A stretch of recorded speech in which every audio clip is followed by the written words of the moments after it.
once a rising star in the Democratic Party and the main challenger to Ron DeSantis in Florida in 2018, Andrew Gillum has been indicted for wire fraud and providing false statements, ultimately being hit with 21 felony charges. Now, this guy's mostly out of the news, but the reason this story is important is because of how close we came to unmitigated disaster. Andrew Gillum lost to Ron DeSantis by only around 30,000 votes. And many of you may be saying, yeah, but Tim, this is just coming out now. I mean, it's been 4 years. How could we have known?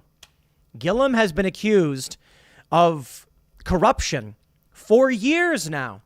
Donald Trump called Tallahassee the most corrupt city in the state, and Andrew Gillum was the mayor. A couple of years ago, Andrew Gillum was discovered sick in a hotel room in compromising positions. And, well, I'll leave it at that. But NBC News actually does get into what he was found doing, and yikes. And this is the story. 30,000 votes in Florida could have meant that this guy, pure corruption, would have been governor. We wouldn't have Ron DeSantis leading the charge. We would have unmitigated corruption. Now, I'm not going to sit here and pretend that what Andrew Gillum does is indicative of a deeper problem within the Democratic Party. I think other candidates and the things they do, it speaks for themselves. Joe Biden, is he corrupt? You betcha. Ukraine, come on, man. A quid pro quo with the president of Ukraine to get the prosecutor investigating Burisma fired? Yeah, that's all true. But that speaks for itself. Granted, Joe Biden likes sniffing kids, and I have questions about what he's doing with his family, and now new information from his daughter's diary, as well as information coming out from the Hunter Biden laptop. Yeah, I think we've got a problem with corruption among the Democratic Party. And don't get me wrong, the neocon establishment Republicans right up there alongside with them. What's scary to me here is Ron DeSantis, if he had lost, we would have a governor in Florida. Would he even have been indicted? I mean, imagine how crazy that would be for a sitting governor to actually get indicted. They should be. How many governors killed the elderly during the COVID crisis? Would he have gotten away with this? Would he have shielded his crimes by hiding in public office? And if he did get elected, we wouldn't have seen the tremendous leadership that is coming from Ron DeSantis. And now, according to a few polls, according to Predict It, Ron DeSantis is actually beating Trump in terms of the Republican nomination come 2024. Ron DeSantis winning. He has done such a great job. Many people are now saying Trump's not the answer. DeSantis might actually be. I think that's fantastic news. I'll talk about Trump and DeSantis because there's things about Trump that I really do like. And there's things about DeSantis that I like as well. But what we're seeing now with this corruption is absolutely horrifying. So let's talk about this corruption. Let's talk about what they're caught doing. And then we'll talk about what's happening with Joe Biden himself, whether or not he will even be the nominee for the Democrats. I know 2024 is light years away. It is, well, that's a measure of distance. So let's just say it's an eternity away. I mean, we're looking at a couple of years, but I think they're not going to run Joe Biden. I could be wrong about that, but if they do not run Joe Biden as the Democratic nominee, they're going to need to find a replacement, which means next year or even before then, they will have to make that announcement. So if it's going to happen, we should be hearing about it very soon. Now, who's going to win?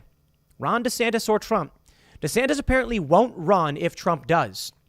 But we've got some interesting news. Apparently, Ron DeSantis is not asking Trump for an endorsement in his reelection campaign for governor. And he's running now. So we will see. All of this matters. It scares me to think that we were this close to getting this absolutely corrupt governor. And we knew he was corrupt back then. We know he's corrupt now. He's being charged with it now. But it seems like the Democratic voters didn't care. Let me show you the data from 2018. It'll freak you out. Before we get started, head over to timcast.com and become a member to help support our work. As a member, you'll get access to exclusive segments from the Timcast IRL podcast. We put up a Monday through Thursday at 11 p.m. They are not family friendly. They are uncensored. You will also be supporting all of the work we do. We hired a couple new journalists recently. We're going to be hiring more. We are launching 2 new documentary productions. We've got new shows in the works, some culture jamming plans, and it's all thanks to you. Plus, some major infrastructure changes to support systems that oppose mass censorship, and will break the monopoly that is Silicon Valley. We use Rumble Cloud infrastructure as well as the Rumble player for our website. But don't forget to smash that like button, subscribe to this channel, share the show with your friends. Ladies and gentlemen, without further ado, NBC News reports Andrew Gillum, DeSantis' 2018 opponent, indicted for wire fraud, false statements. Once a rising Democratic star in Florida, Gillum and his mentor are accused of fraudulent fundraising. He says he's innocent. Well, to be fair, innocent until proven guilty. But I don't trust this guy considering his past history and other accusations made against him. Now, I will also point out the FBI. They've been investigating this guy. Yeah, I don't really trust the FBI either, but it's hard to know for sure. Is it my own personal bias that I look at this and I say, the FBI is finally doing good work going after these corrupt Democrats?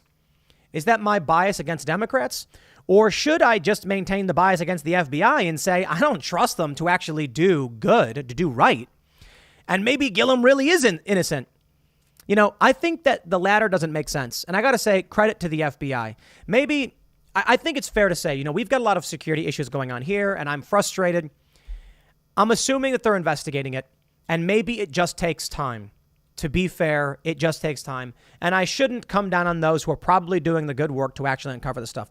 The reason why I say this is a bit of a white pill in terms of the FBI actually engaging in legitimate law enforcement. There's photos of Gillum in a hotel doing untoward things. You know, right there says to me, more likely than not, the feds are right on this one, and they're actually doing their job, and credit where credit is deserved. Andrew Gillum, the once rising Florida Democratic star who narrowly lost the 2018 governor race to DeSantis, was hit with a 21-count federal indictment Wednesday for wire fraud, related conspiracy charges, and making false statements. Gillum, the former Tallahassee mayor, was charged along with his mentor, Sharon Letterman Hicks, for fraudulently fundraising from various entities between 2016 to 2019, according to a Department of Justice press release.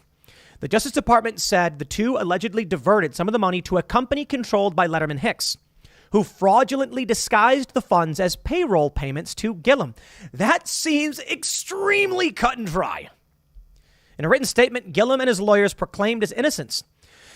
Letterman Hicks, a candidate for a state house seat, has not returned texts or calls from NBC News requesting comment. Quote, I have spent the last 20 years of my life in public service and continue to fight for the people, Gillum said. Every campaign I've run has been done with integrity. Make no mistake that this case is not legal, it is political.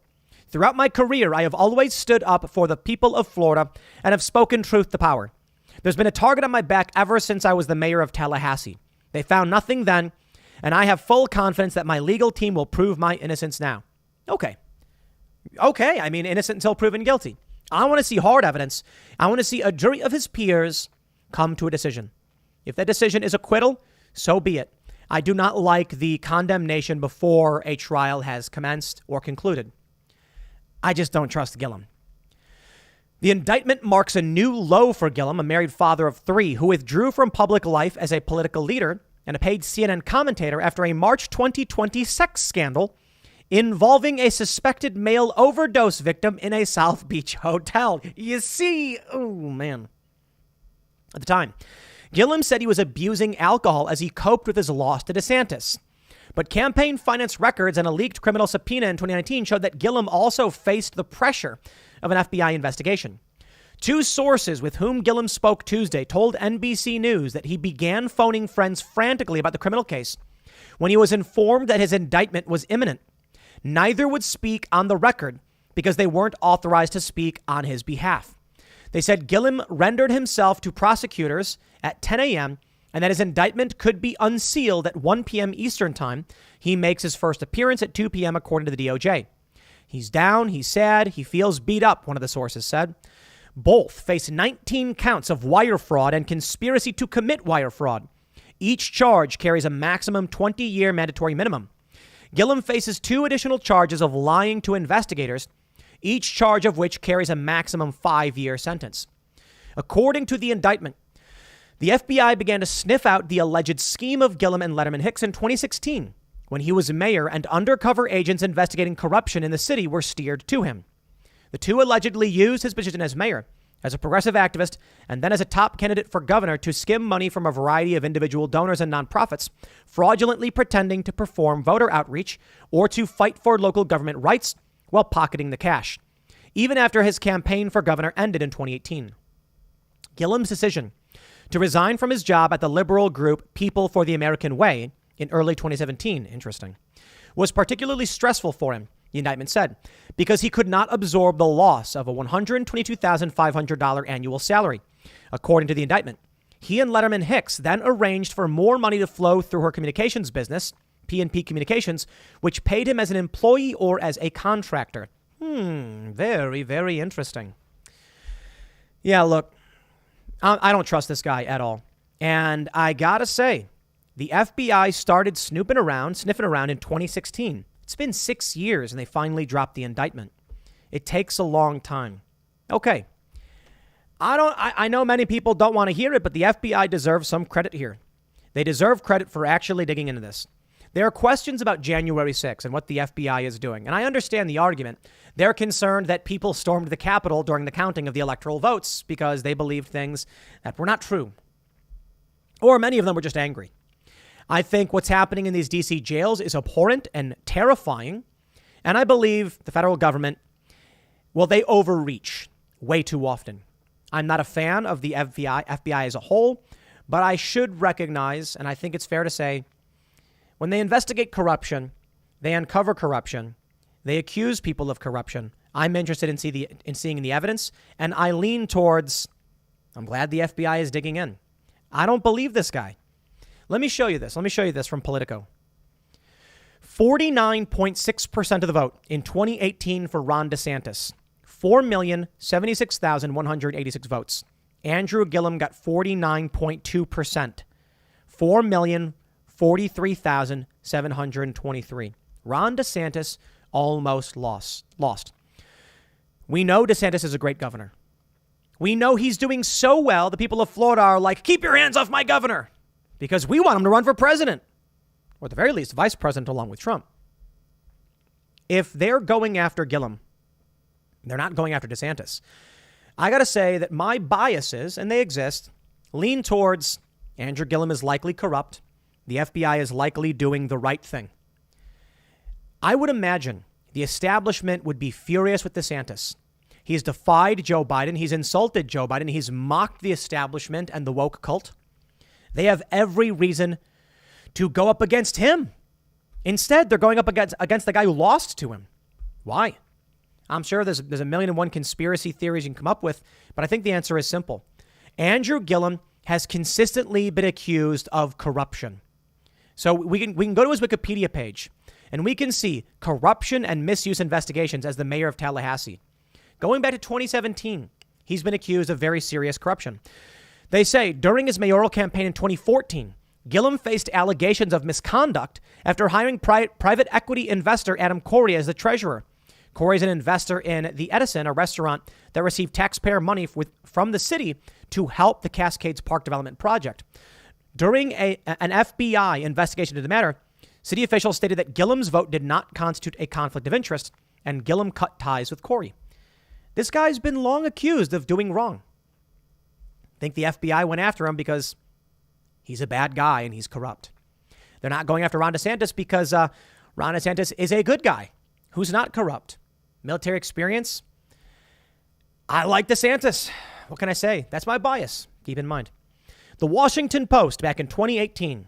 Let me show you this. Let's go over here. This is the results June 22nd, 2018. The results posted. Look at this. August 31st, 2018, corruption probe looms over Democrats' historic campaign for Florida governor. This is crazy to me. A less savory narrative threatens to collide with that heartening origin tale. A federal grand jury has been conducting a public corruption investigation in Tallahassee. The probe drew little notice beyond the Capitol during the primary campaign, but it's attracting new attention with Gillum's bid to become the first African-American governor of the nation's largest swing state and Florida's first Democratic governor in 20 years. Was this updated in August? Because they're acting like it's past tense. June 22nd. So this maybe was updated well after the fact. I think the campaign, the vote was actually in November. Before this guy, before anyone even cast a vote for him, look at this. How could these 4 million people hear the story of this corruption of Gillum and be like, I'm going to vote for him? That's scary to me, man. That's scary to me. From the Sun Sentinel. Ex-Florida governor candidate Andrew Gillum was in Miami Beach hotel room where drugs were found. That's one way to put it. So look, I think there's a lot of reasons to complain about what the FBI has done. But I've put it this way on Timcast IRL. I've spoken with feds in the past. That's right. And what they tell me is that within the intelligence agencies and federal law enforcement, the culture war exists. There are good FBI agents who would agree with you on your politics and say freedom, liberty, gun rights. And there are those who are pro-Democrat. And that's the issue. How do we function if that's the case? This country is being ripped apart. But that means you'll probably get some good FBI agents who go after Gillum and deserve credit for doing it because they're actually digging into corruption. Let me just say, I don't know if Gillum is guilty of these things, but considering he was found in a room with a drug overdose and questionable things, I kind of believe it's probably true. That's just my bias, and I'll say it outright. Now let's see what's going on with the president. Because Andrew Gillum lost, we get Ron DeSantis. Because we got Ron DeSantis, we now see a real prospect for a good president. Look, Donald Trump did a lot of great things, in my opinion. I think he was pretty good. But I think for a lot of reasons, he was not so good. That's why I didn't vote for him in 2016. Ron DeSantis, I don't know how I feel about his foreign policy on culture war issues, on kids in schools, on free speech, and I should say somewhat on free speech. But on a lot of these issues, he's fearless. He stands up, speaks his mind, and he's doing right. On lockdown issues, he did right for the freedom of the people of Florida, and that's why people are flocking to Florida. He has shown tremendous leadership, and I got to say, when I appeared on the Daily Wire's show, Backstage Live a couple months ago, I said I'd rather have DeSantis over Trump. It's an easy choice. I mean, let's be honest. Ron DeSantis, military experience. He was in the Navy. He was in JAG, so he's like a lawyer, okay? So he's got legal military experience. I'm a big fan. I dig it. He's a lot younger, more tactful, and less, the smears have a hard time sticking to him. Now, there are some reasons I'm worried and think Donald Trump may be better. I'm not convinced Ron DeSantis would drain the swamp. Donald Trump didn't his first term. Some people, not enough. I think if Donald Trump gets elected now, he's going to go ham. He's going to start firing people. And I'm like, you get a guy who goes in and just says, you're fired, you're fired, you're fired, you're fired. And that's a good thing for the American government and the American people. Ron DeSantis will probably get in my opinion, and be like, I'm going to stay true to what I believe. I'm going to fight for what I want, but let's not rock the boat too much. Maybe we just need one term of someone who's not so rational.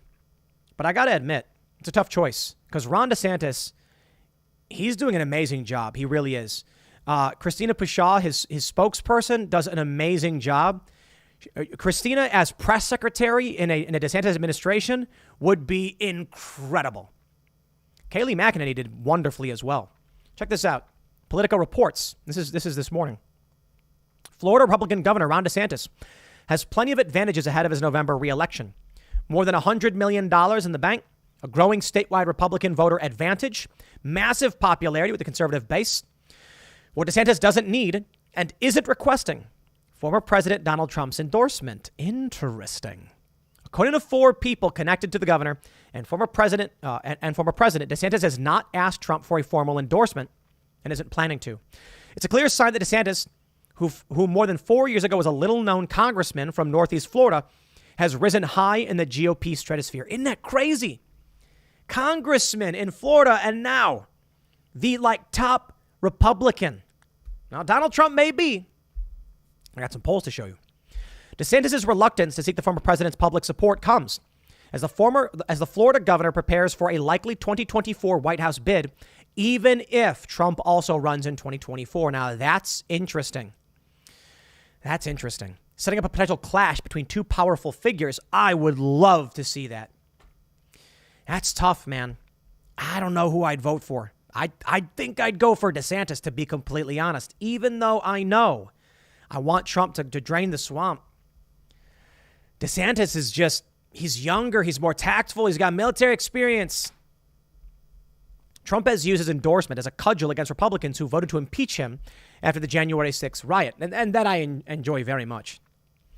They go on to say, while Trump's endorsement has the power to make or break a candidate, this election cycle has seen his influence waning in some races. In Georgia, for example, the candidates who supported the former president's attempts to overturn the election results and won his endorsement failed to beat the incumbents. An endorsement from Trump, however, would not likely change DeSantis' frontrunner status in Florida among his Florida supporters. Polls have consistently shown him leading his Democratic rivals. In straw polls in Wisconsin, Nevada, and the annual Western Conservative Summit survey, DeSantis has even topped Trump. That's right. I like DeSantis more, man. I got to say, check this out. From the National Review, DeSantis leads Trump in the 2024 New Hampshire primary general election polls. I got to wonder if the era of Trump, it came and it is going. And now we're going to get a strong, fearless leader from Ron DeSantis who can enact a lot of those populist policies we want to see without calling people horseface. Even Bill Maher was like, yeah, DeSantis would be a lot better. One of the things I didn't like about Trump in 2016 was the lack of decorum. I know a lot of people don't care, and you're right. I respect that opinion. I don't like elitism, but I like stoicism. Not absolute, but I like rational, calm, and tactful behavior. Donald Trump did a lot of things I did like in 2020. A lot of his policies, school choice is huge. I want to see more of that. But I just don't like his attitude.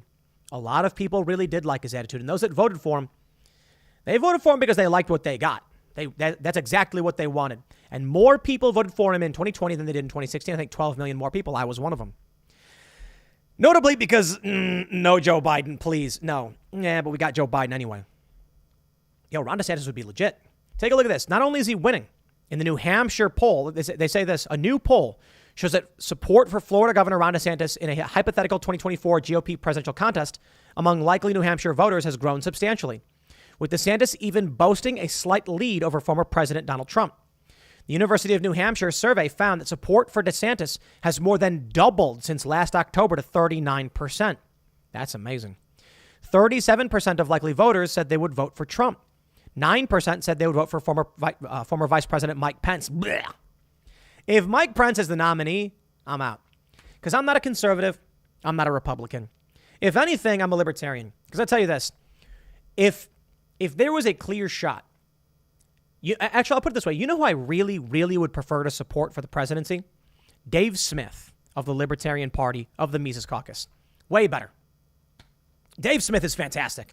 I just love hearing him go on TV and rag about the Obama administration and the Trump administration, just the terrible foreign policy of the United States. It is music to my ears. I tweeted the other day, Obama holds the world record for most children killed by a Nobel Peace Prize winner. Yeah, I don't think Obama was necessarily happy to win the prize because he was like, just killed a bunch of kids. Probably shouldn't get that award. And he did. And wow, how dumb. Donald Trump did pretty well with foreign policy. And that's one of my biggest concerns. I don't know if I trust Ron DeSantis on foreign policy. You can't butter me up with culture war issues and then think I'll ignore that. But we will see. Take a look at this from Predict It. Who will win the 2024 Republican presidential nomination? Ron DeSantis is winning. This is fascinating. Right now, 39 cents to buy a share of Ron DeSantis, 36 to buy in Trump. That sort of is like percentages, but it's basically you can buy shares. That's how much people are selling them for because they think it's going to happen. And then basically, you know what happens is once the primary is like once they solidify who the nominee is, this closes and then you can cash out if you were right. And if you lose, if you're wrong, look, Tim Scott's great. But if you pick Tim Scott, I don't see why people would buy. Well, I do. But if you bought Tim Scott, you're probably not going to win. You're going to lose your money. Here's what I think people are doing. You buy Tim Scott that for 3 cents a share. In a few months, he comes out, makes a big, powerful statement. All of a sudden, he goes from 3 to 7 cents. You sell it, you make a profit. Because people will be like, maybe there's a real possibility. I wouldn't put any money on anyone other than Ron DeSantis or Trump. And I got to be honest, if I was going to, it'd be DeSantis. hands down. Trump has got that gravitas, but Ron DeSantis, it is still early. And right now he's a rising star and he's doing right.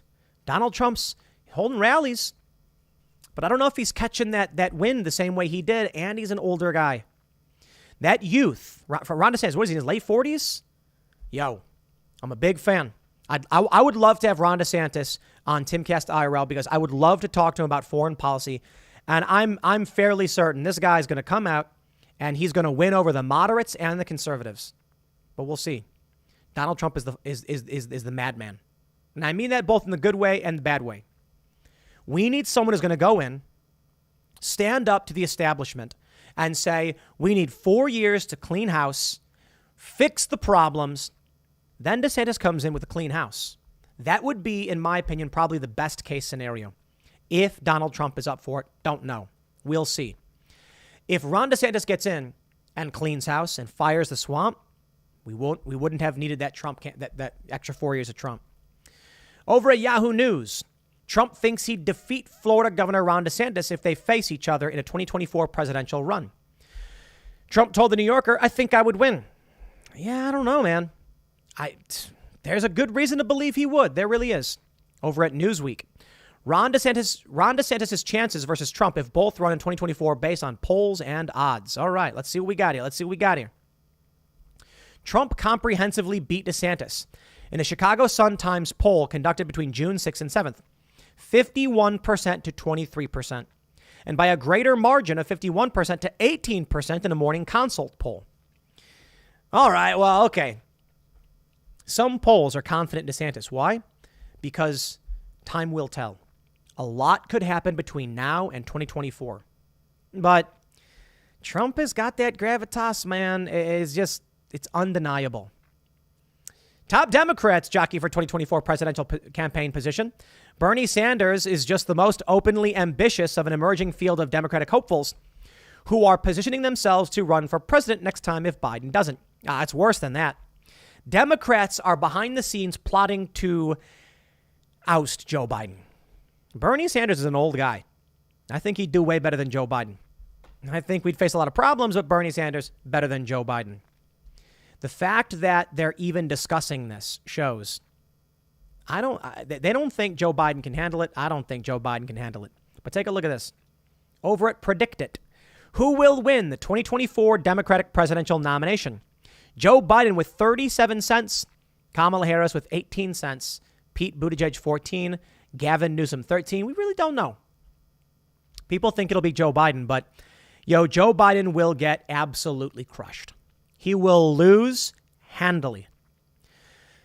I'm pretty sure even to Donald Trump. Now in 2020, my view is a lot of rules were changed that greatly benefited urban centers and Democrat voters and Democrat candidates. I have questions, but the reality is people voted against Trump. That's it. Take a look at this metric. Enthusiasm for Trump. It was like 96%. Or it was like 90 something percent. Enthusiasm for Joe Biden was in the gutter. But enthusiasm against Trump was higher than the enthusiasm for him. There were people who hated Trump so much.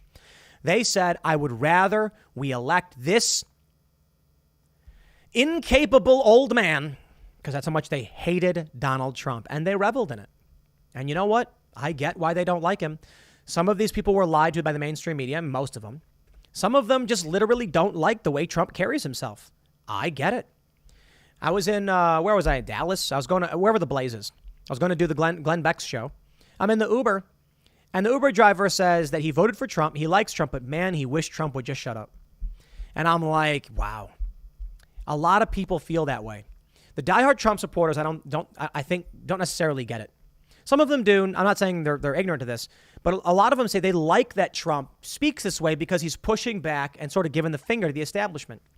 But there are people in this country who heard what Trump said, and they were like, yes, TPP is bad. Yes, defend our borders. Yes, bring our jobs back. But dude, stop being a dick. Trump couldn't handle it. That being said, more people voted for Trump in 2020 than in 2016. So I don't think he was losing voters, but he was gaining enemies. You had a lot of people lining things up against him. With Ron DeSantis, I think we could actually see things kind of simmer down. And I'm not entirely sure. The question is, will DeSantis go up against the corruption? In the meantime, it's still 2022. And right now, congressional generic vote polling shows Republicans and Democrats taking a big hit. But Republicans still have a 2.8% lead, according to Real Clear Politics aggregate. And in the 538 aggregate, it's a 2.3% lead. Regardless of what happens. In 2024, 2022 is looking like a very serious red wave. Will it change anything? I'm not convinced. I honestly don't know. I don't know. But I'll tell you what does change things. An honorable mention and shout out to our good friend, James O'Keefe over at Project Veritas. And this time I mean this in all seriousness. James, you rock. In this video, Jack Posobiec posted, Rep. John Curtis, field director, submits resignation to campaign manager following Veritas investigation. I would like to give you my resignation. Unfortunate that I said that. That does not associate Congressman Curtis with a negative image. In this video, in quite possibly one of the best videos ever put out by Project Veritas, we'll talk about this tonight on IRL too. The field director on camera next to James O'Keefe pulls out his phone and says, I'd like to submit my resignation. I believe in what Congressman Curtis is doing, and I don't want him to look bad. And then James is like, do you accept the resignation? And the one's like, no, I don't even know what's going on. What did he say? Amazing. To put it simply, this field director was basically talking about how the congressman withholds how he truly feels to win politically. The fascinating thing is, I just don't understand this. We on Timcast IRL just say these things. We're like, yeah, there are a lot of voters who just, they want you to say certain things, whether you want it or not. I suppose the issue is none of us are intending to run for office, nor do we believe we need to lie to anybody to win political power. I don't care. I get emails all the time from people who are like, I used to like you, but then you said this. And I'm like, yeah, what do you want me to do about it? I'm going to say a whole lot of things. It's fascinating. Project Veritas, amazing work. This changes things. I hope Veritas is sharpened, as the tip of the spear, sharpened to the point. They are going to have their work cut out for them in the midterms now with what they're doing, but also in 2024. You'll love to see it. I want to see the exposés. I want to see the exposure. I want to see these members of Congress who behind the scenes lie called out. You know what I see? I talked to Marjorie Taylor Greene. She's as true as it gets. Behind the scenes, she's saying the exact same things she's saying on Congress. It's amazing. And they don't like it. They want you to play ball. They want you to go out there and be like, I'm all for this bill. I'm not really for the bill. Screw that. I'm not in favor of that. I want reality and authenticity, and I want good leadership. Let's see it. I'll leave it there. Next segment's coming up at 8 p.m. over at youtube.com/TimcastIRL. Thanks for hanging out, and I'll see you all then.